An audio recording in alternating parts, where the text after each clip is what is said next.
Rail धारणा कोटे हाथी शावक मृत्यु।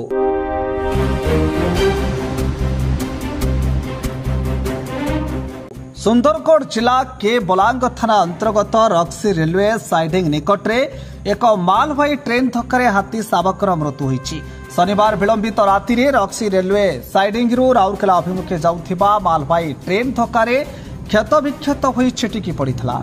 सेठारे थिबा माई हाथी समेत 8 टिकिया हाथीपल हाथी शावक को गोसारी रेल धारणा रखी ट्रेन चलाचल बंद करिथिबा परिलिखित होईछि। खबर पाई railway police 1200 ranger Koida ranger और बणई डीएफओ लोहित कुमार पात्र आरसीसीएफसी रामस्वामी एसीएफ सुशांत जेना घटनास्थल में पहुंची बहु चेष्टा करी हाथीपल को घोड़ाइबा परे हाथी शावकर व्यवच्छेद कराइथिले।